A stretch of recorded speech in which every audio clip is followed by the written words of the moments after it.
no sé si lo recordarán ustedes, pero hay unos días fatídicos que son cuando se celebra una sesión del ECOFIN. Se toma la decisión, después de muchas vacilaciones alemanas sobre todo, se toma la decisión de apoyar a Grecia con recursos muy importantes, pero se toma otra decisión que alerta a todo el mundo, y es: vamos a dedicar también una cantidad de recursos muchísimo más importante por si acaso. Y ahí mucha gente interpretó que ese por si acaso era por si acaso España, Grecia, Portugal o Irlanda o incluso Italia podíamos llegar a tener problemas de devolución de nuestras obligaciones de pago o de refinanciación o de recolocación de nuestra deuda. Y para eso hacía falta reaccionar. Y hacía falta reaccionar de la única manera que se podía, que era por parte del gobierno transmitir al exterior que después de los retrasos, después de las vacilaciones, después de las contradicciones, después de haber dicho todo lo que se había dicho, desde que no había crisis a que ya había brotes verdes hace 2 años, o que nunca se tocarían las políticas sociales y tantas cosas que se habían dicho, pues no toca otro remedio que hacer justamente lo contrario. Porque es la única posibilidad de que desde el exterior se entienda que España está empezando a hacer ya lo que debería haber hecho antes para no llegar a esta situación. Y el día que vemos que va el presidente del gobierno a las Cortes y anuncia nada menos que va a recortar un 5% y el año siguiente a congelar con ese 5% recortado los sueldos de los funcionarios, o que va a congelar las pensiones, o que va a recortar brutalmente la inversión pública, o que va a eliminar prácticamente la ayuda al desarrollo, y que además va a emprender una reforma laboral, eso los ciudadanos españoles lo vemos con estupefacción, porque era todo justo lo contrario de lo que se había dicho siempre, pero los mercados internacionales entienden que España por fin, aunque sea a la fuerza, está empezando a hacer lo que tiene que hacer para recuperar la confianza y para volver a la senda de estabilidad que exige nuestra pertenencia a la moneda común. Es verdad que aquí ha habido muchos incumplimientos. Los primeros, por cierto, fueron los franceses y los alemanes. Pero también es cierto que hemos pasado en muy corto tiempo de tener superávit presupuestario a tener un déficit presupuestario que pasa del 11% del Producto Bruto. Y hay que bajar al 3%. Y hay que bajar al 3% por exigencias del Plan de Estabilidad y Crecimiento, por estar en la moneda única, y esos 9 puntos del Producto Bruto, hay que bajarlo al 3%, teóricamente en el año 2013, pues esos 9 puntos son, grosso modo, 100.000 millones de euros. 100.000 millones de euros es mucho dinero. Es verdad que se presentó en su momento un plan de recorte del gasto público de 50.000, pero faltaban otros 50.000 que tenían que salir o bien de incrementos impositivos netos, de efecto neto, cosa discutible, porque a veces los incrementos de los impuestos lo que hacen es disminuir la recaudación global, o tenía que venir de la capacidad de recuperar el crecimiento económico y que por lo tanto fuera el propio crecimiento económico el que generara mayor recaudación tributaria, mayor recaudación fiscal. Bien, y ahí es donde entramos en las famosas reformas estructurales. No basta solo con recortar el gasto público, no basta solo para, y es otro tema distinto, pero va en paralelo porque es un tema también de credibilidad de la política económica. No basta solo con reformar ineludiblemente nuestro sistema público de pensiones, sino que pasa por recuperar nuestra capacidad de crecimiento potencial a través de la mejora de nuestra productividad. Y eso exige reformas en nuestros mercados de factores, particularmente en el mercado de trabajo, pero muchísimas otras cosas. Por eso se plantea también la reforma laboral, que es un elemento añadido para transmitir al exterior que lo que todo el mundo le venía diciendo al gobierno español desde hace muchísimo tiempo, y es que teníamos un mercado laboral que no estaba adaptado en absoluto a nuestras necesidades y a nuestras circunstancias, pues por fin se va a hacer. Bien, ahora hay un panorama complejo en el que además tenemos por delante una convocatoria de huelga general, una aparente ruptura del idilio que parecía indestructible entre los sindicatos y el gobierno, pero en cualquier caso se están rompiendo algunos tabúes. ¿Suficientes? Bueno, también podemos hablar un poco de eso, ¿no? ¿La reforma laboral no vale para nada? Yo no me atrevería a decir eso. Creo que hay aspectos positivos. ¿Es suficiente para lo que necesitamos? Ahí sí que me atrevo a decirlo. No. Algunas cosas se han quedado a medias y otras ni tan siquiera se han abordado con seriedad, como por ejemplo un cambio drástico en los procesos y en los mecanismos de negociación colectiva.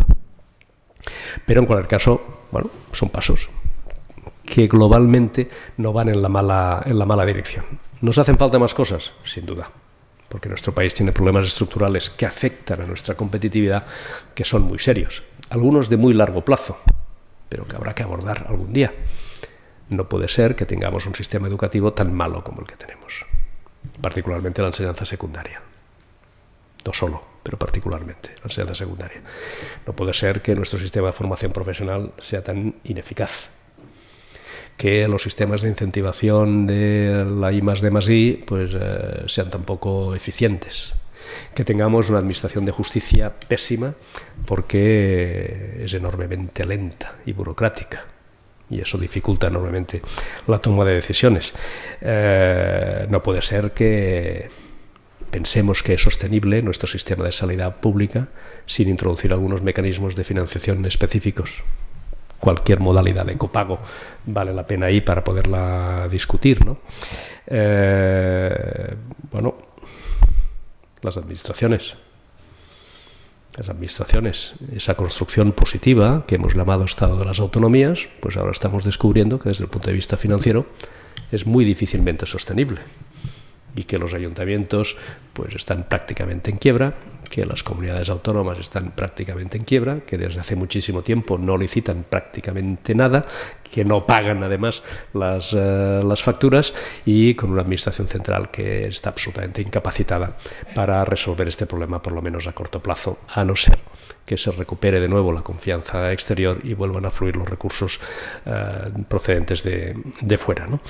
Bien, así están las cosas. Positivo. Bueno, pues que ese momento dramático de la primavera pasada lo hemos superado.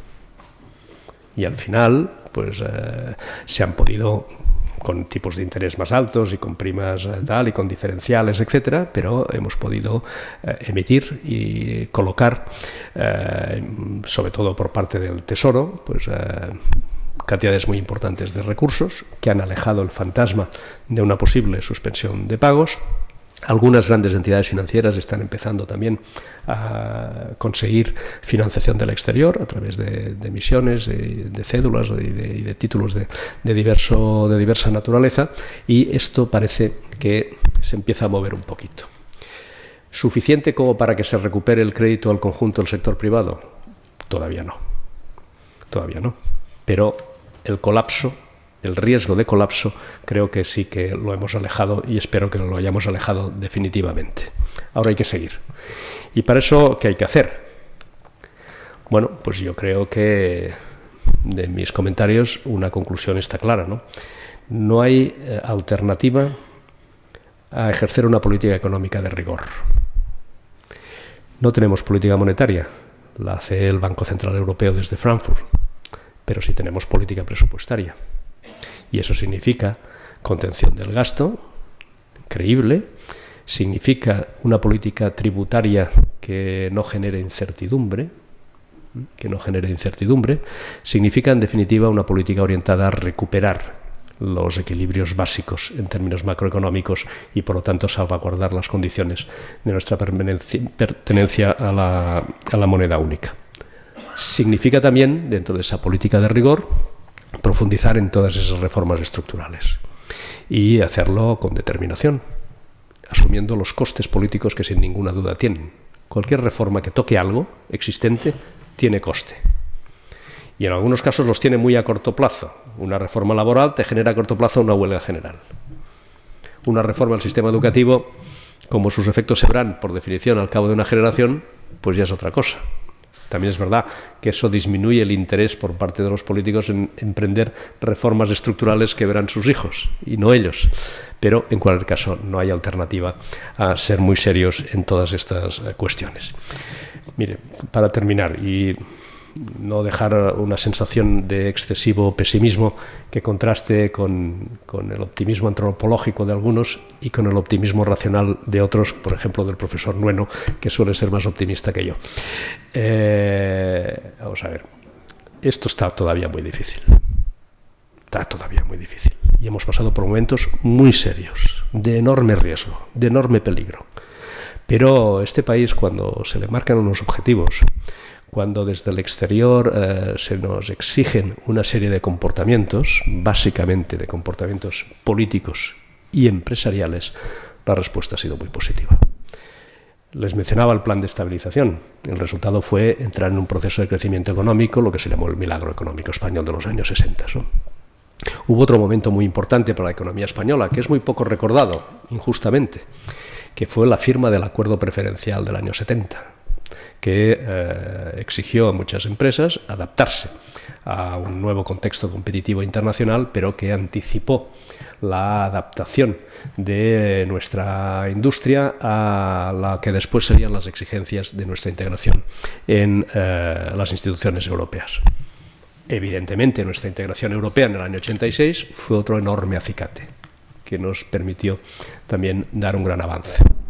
Y el último acicate que hemos tenido fue la incorporación a la moneda única.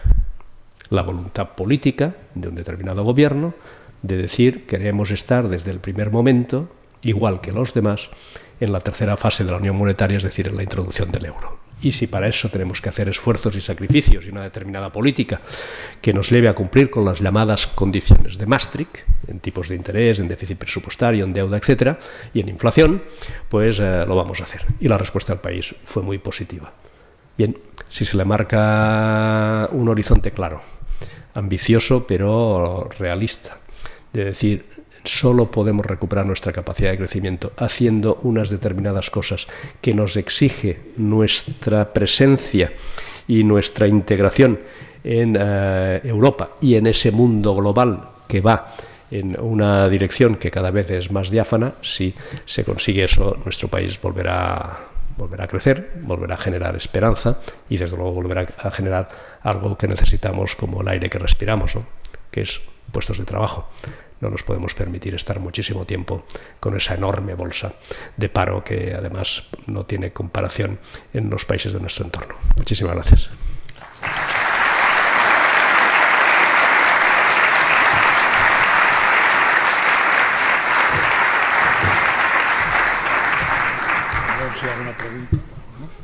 Bueno, no sé si queréis hacer alguna pregunta. Tenemos 10 minutitos. ¿Tenemos alguna pregunta, Álvaro? Pues muy bien. ¿Tenemos micrófono? Bueno, pues ir pasando. En medida de la posibilidad lo contestaremos, ¿verdad? No somos futurólogos. Bueno.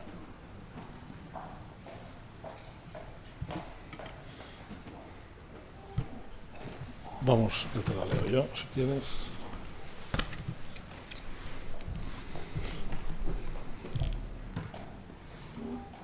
Dice, ¿cómo explicamos la privatización de los beneficios junto a la socialización de las pérdidas de las entidades financieras? Éticamente mal. Lo explicamos mal, porque es verdad que, además, como diría el presidente Obama, ¿cuál es el culo que tengo que patear para saber lo que ha sucedido, ¿no?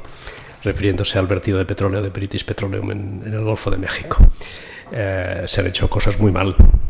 Se han hecho cosas muy mal y, por lo tanto, es muy irritante desde el punto de vista ético que seamos todos los ciudadanos, a través de nuestros impuestos, los que pues estemos ayudando a sostener entidades financieras que han tomado decisiones muy erróneas, ¿no?